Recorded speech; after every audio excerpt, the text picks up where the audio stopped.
joined right now by Survivor Jack. SurvivorJack.com is the website. Jack, I want to thank you so much for sticking around. So let's get back to the basics. In case of an emergency, what are some ways that we can be prepared?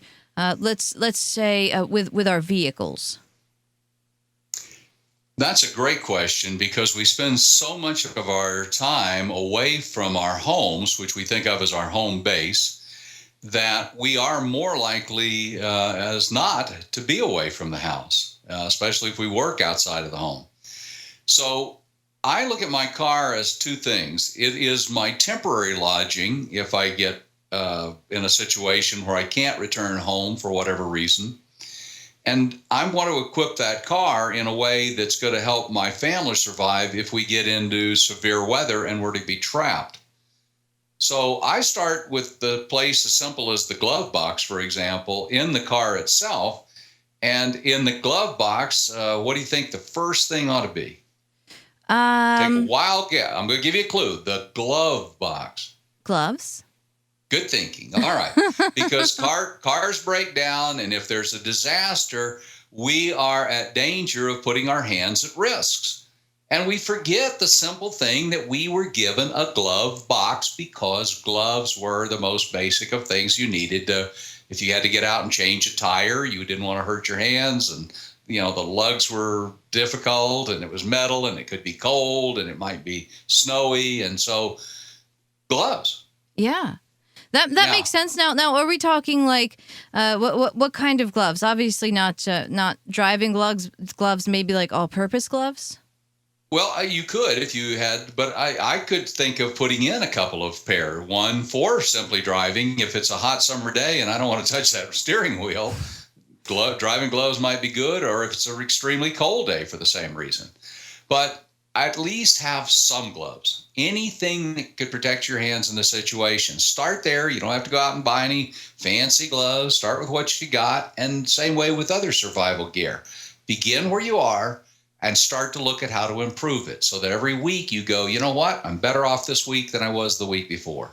And that's really the consistency. This is a journey. It's not a destination to get to. There's no right amount of stuff to have or the best location, because for all these people that are spending money on bunkers, what if they're at Disneyland when it happens? Yeah. It ain't gonna help. You've got to get all the way back to your bunker then. So how's that going to happen? Right. Well, unfortunately, there's two sides to this. There are people that are just, we can't leave. I mean, my God, what if it happened and we were away from the bunker? And they've quit living. You can't do that. You got to say, what can I incorporate so that if I go, so let's go on your trip. You go on your trip, and I'll just take you to Disneyland since you're going on a trip soon. We go there. Now, I've got my family there. What could we each have on us that moment in time? We're in a strange city. We don't have few, if any, friends there.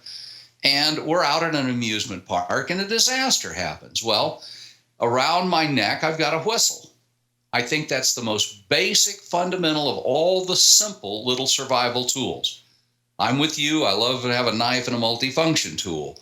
But just if I get buried in rubble, and I can breathe, I can do what? Whistle. That's true. That's right. Yeah.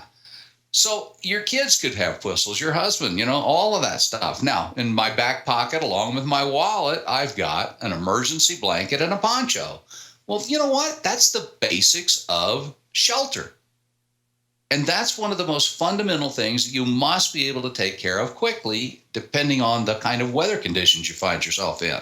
An emergency blanket could keep me warm, but it could also reflect sunlight if I were in the desert. So there's two uses for each of those objects like that. Poncho, if I was cold, I could put on my emergency blanket, put my poncho over the top of me. At least I'm going to be less miserable than other people standing around.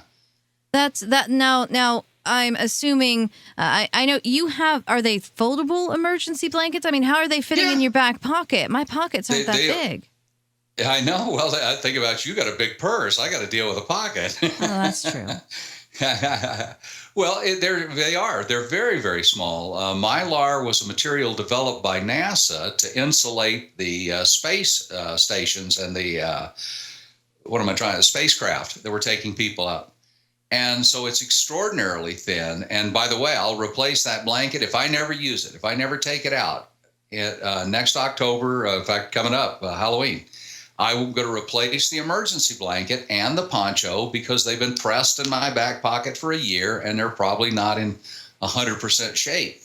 But I'm not willing to take the chance to find out in the middle of an emergency, and they both cost me about $2 a piece. So for $4, I'll replace my emergency blanket and poncho, and I do it on Halloween when I replace my batteries for my smoke detectors, just because that's an easy date to remember. That's a fantastic idea. So you also replace the batteries in your smoke detector every year?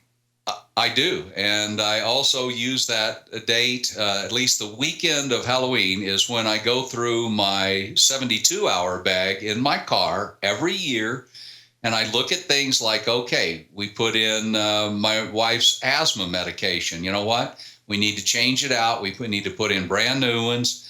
We're very careful, by the way, in the summer about her carrying those in her purse so they go into cool offices with her.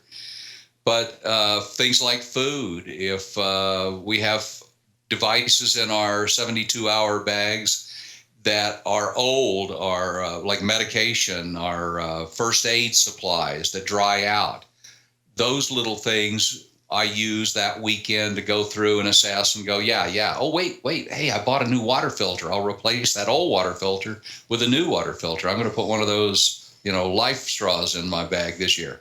Yeah. So those are the things that I continually think about as far as upgrading.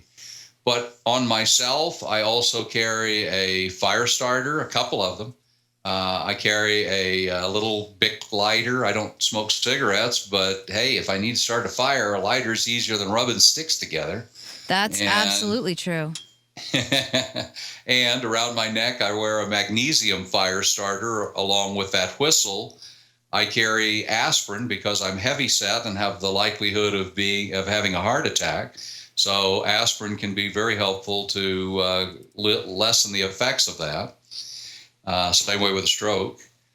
Okay, well, hold on to that thought, Jack. We have to step away for just a moment. The Angel Clark Show will return. More with Jack coming up. So I'm just going, it's a party. Heck yeah. This is the Angel Clark Show.